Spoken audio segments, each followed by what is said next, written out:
Hey guys, Roman and Reaper here. So yep, I'm about to head into the Avenue again.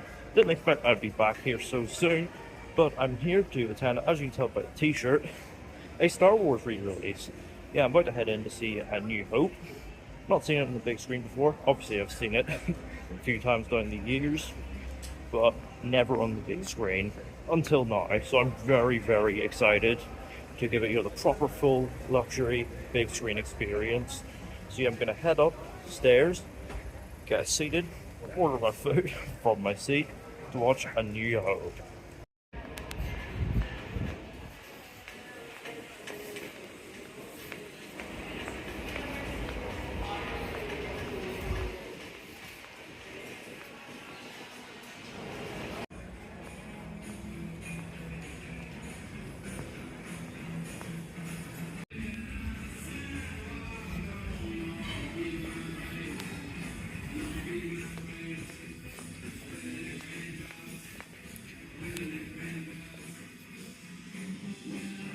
So I've got the menu here, ready to order my food from my seat for the original classic Star Wars.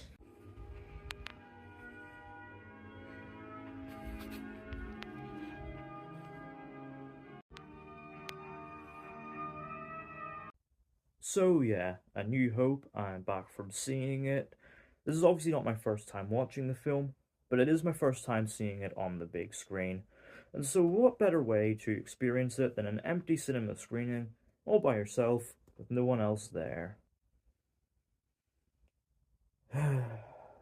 Nah, but for real though, I was really excited to get the opportunity to see this film on the big screen. And there'll also be re-releases of the rest of the original trilogy coming up, so maybe I'll make the effort to experience those. Might as well see all three. And the Avenue, to their credit, have been very reliable when it comes to re-releasing older classics. There is just something nice about watching a classic on the big screen being shown alongside the big new blockbusters.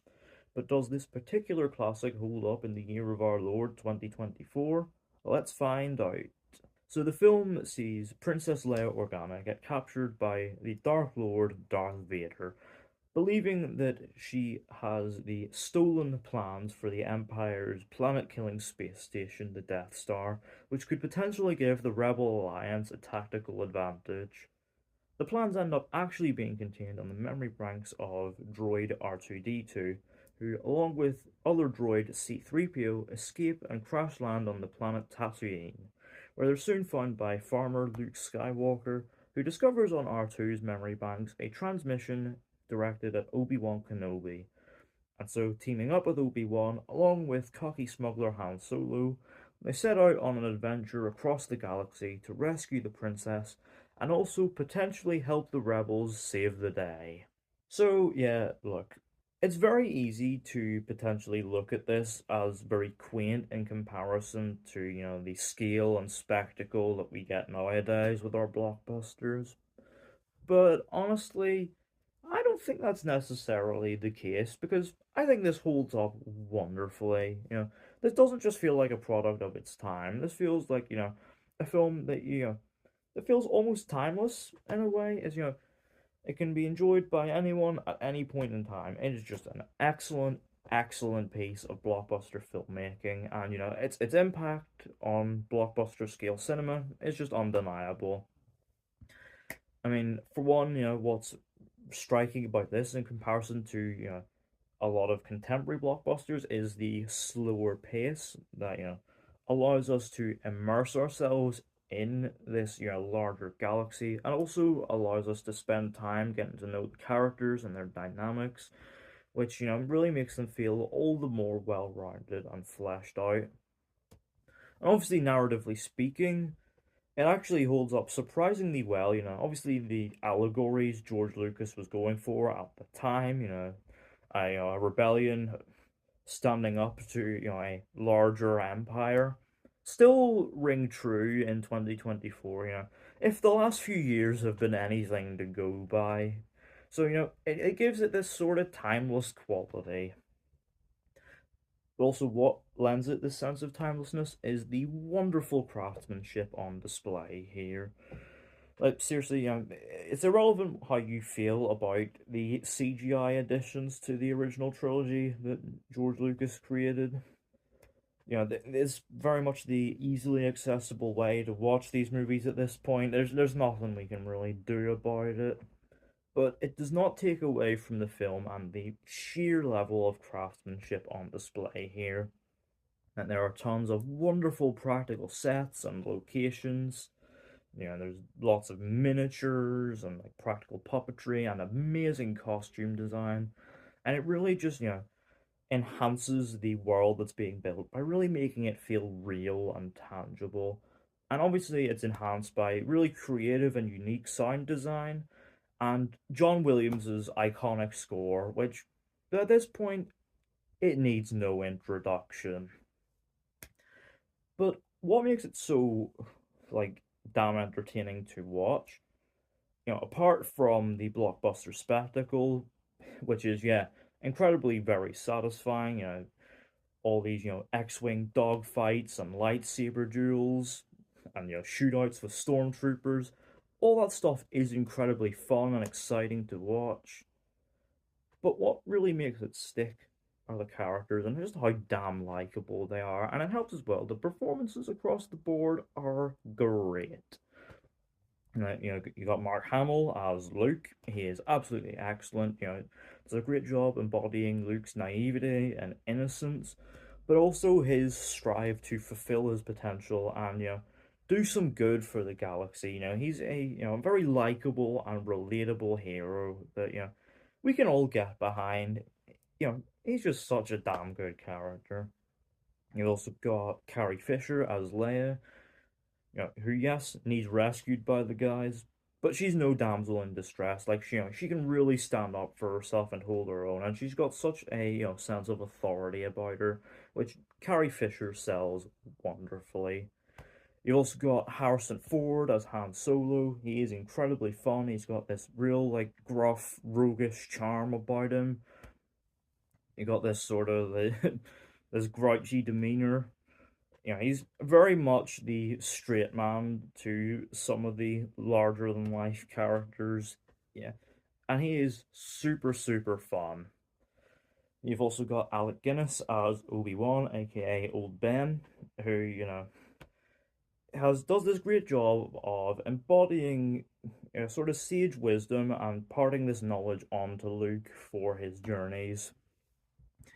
Yes, Alec Guinness has very much dismissed Star Wars as fantasy rubbish, but that doesn't take away from how good he is in it. And of course, you've got Darth Vader, who is just a presence and a half. And obviously, you've got James Earl Jones's magnificent voice, and of course, you've got the physicality of David Prowse. Darth Vader is one of the all-time greatest movie villains for a reason. He is just, instantly memorable and, incredibly, threatening presence throughout. He is just, he is a beast. Now, it is very easy to argue that some of the dialogue is very corny and clunky. That is by design, obviously. It's very much emulating like old Flash Gordon serials, which obviously George Lucas was very heavily influenced by. But, you know, it's very easy to just, ignore any sort of clunky or corny dialogue. Why? Well, partly down to how entertaining the film is, but also partly down to how like earnest and sincere it is. Think about how this film would be if it was made today. There'd be tons of quips, all the, well, that just happened, and isn't that so random? And, probably quips about Darth Vader's suit and his name, like, all stuff like that. But, because this is, 1977, there's no Marvel formula, and so, the way to make the audience buy into this is by, treating it with earnestness and playing it incredibly straight and sincere. And in fact, there are little moments of humor that come from how straight it plays itself. coming organically from the characters and their dynamics. And yes, these little organic moments of comedy do make you laugh because, they don't feel shoehorned in. They feel organically like a byproduct of the film and its world. But through its optimistic and sincere, earnest tone, it makes these big emotional moments really land. Like obviously, the rebels celebrating their victories, or Luke reuniting with an old pal, or even like the tragedy of Obi-Wan being slain by Darth Vader. Like, these moments really land because they are treated with respect and sincerity. And obviously, all of this carries itself right into the final act, with the iconic Death Star trench run, with the rebels making their big stand against the Empire. And god damn it, I dare you not to smile because, yeah, it is just so, so much fun. And yeah, overall, A New Hope, it's a classic, a very important piece in cinema history that still holds up wonderfully in 2024. And yeah, overall, out of 10, A New Hope, I'm going to give it a well deserved 10. So yeah, let me know down in the comments. Have you got the chance to see A New Hope on the big screen? If so, let me know what you thought of the experience, and yeah, have you got to see any of the rest of the older Star Wars movies on the big screen? And what is your favorite Star Wars film? Let me know all that down in the comments. Don't forget to hit the thumbs up button if you enjoyed.